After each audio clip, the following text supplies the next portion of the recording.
did. And I mean, one of the strangest examples of this, I interviewed a well-known author for the book named Brad Steiger. And Brad is a good friend of mine, and he, in the 1960s, spent a lot of time with John Keel. John Keel was an acclaimed author. He wrote the book, The Mothman Prophecies, upon which the film with Richard Gere of the same name was based. And John Keel told Brad Steiger how in the mid-1960s, when his Men in Black research was at its height, and he was actually actively doing a lot of research, he said when he began looking for them, it was almost as if they realized he was looking for them, and they came visiting. And Keel told Steiger that these three strange-looking, sort of shadowy, dark figures literally sort of materialized through the front door.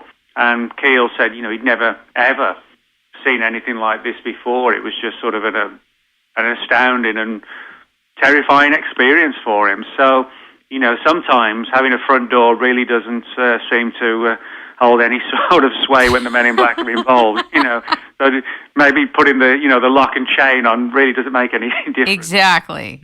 They're beyond all that. Talk a little bit about Marie Jones. Well, Marie Jones is a friend of mine and a fellow researcher and author, and she lives out in California. And in the sort of 1980s and 90s, she was deeply involved with alien abduction research.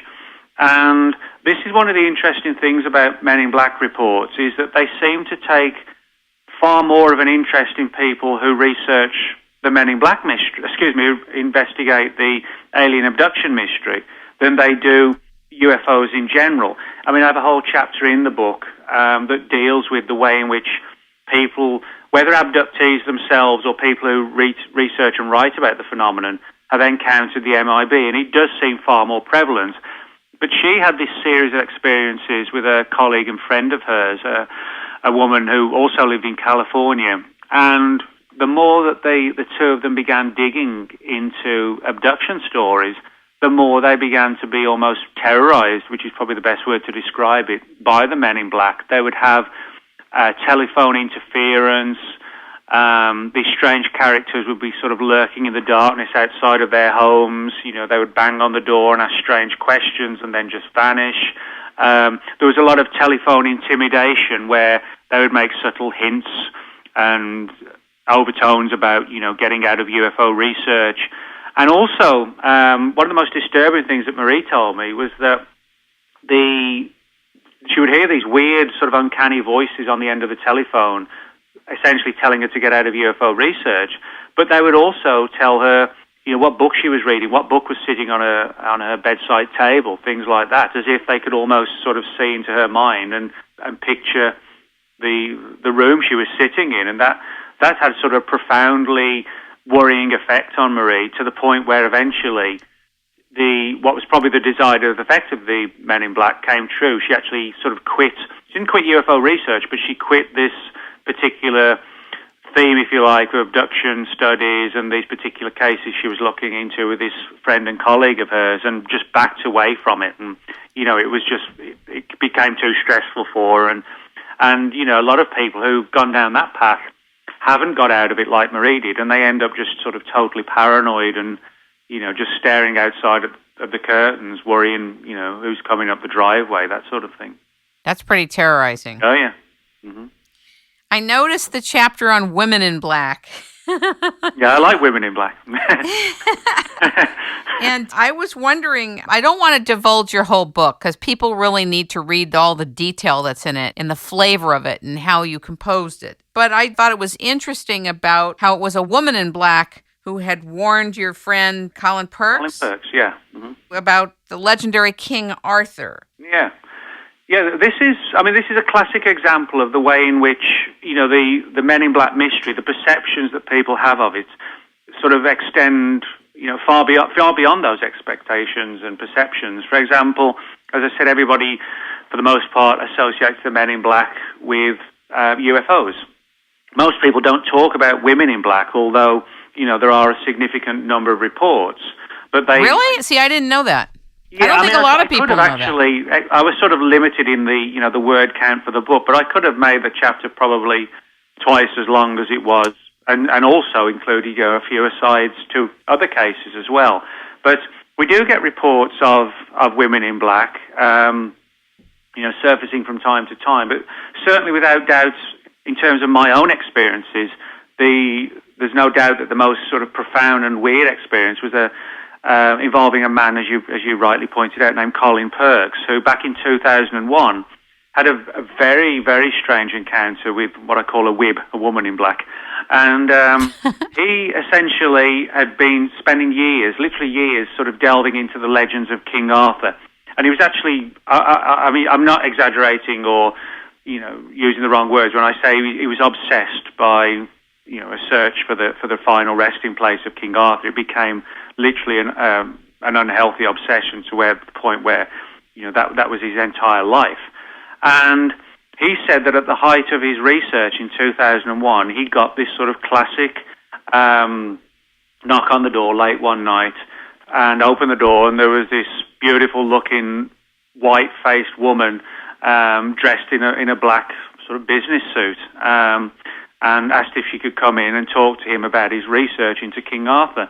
And he was puzzled because he was sort of a very private person. He actually passed away a couple of years ago, but he was a very private person who essentially hadn't told many people, if hardly any, about his research. And so for that reason, it puzzled him that somebody should turn up on the door like at 9 or 10 o'clock at night. And the woman identified herself by the name of Sarah Key. And he essentially listened while she said that she represented an arm of the British government that had an awareness of how certain ancient mysteries and folklore, etc., mythology, had a basis in fact. And the story was that the whole thing with King Arthur was that supposedly the government was aware of the existence of other dimensional realms, and which kind of ties in with the Men in Black thing that I was talking about. And that somehow this was tied in with the legend of King Arthur, that perhaps these magical realms like Camelot that became intertwined with the King Arthur story were actually extra dimensions rather than, just mythological or unknown places in the British Isles or wherever. And he was sort of guardedly warned to keep out of King Arthur research and leave it well alone, because he was in danger of opening up some of these portals and doorways which would not be in anybody's interest at all, he was told. And he sort of arrogantly said, well, at first he said, okay, I'll stop. And as soon as she was gone, of course, he decided, I'm just going to continue on it anyway.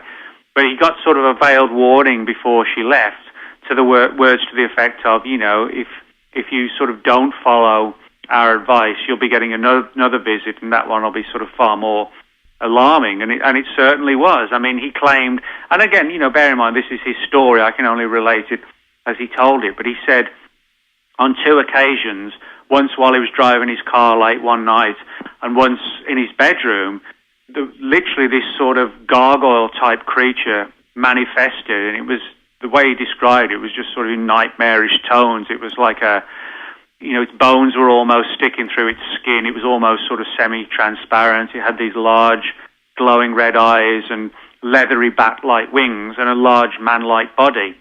And he said in the bedroom encounter, it was literally sort of pinning him down to the bed, and its face was in his, and sort of deeply rumbling, you'll cease your studies or pay the price, in simplistic terms.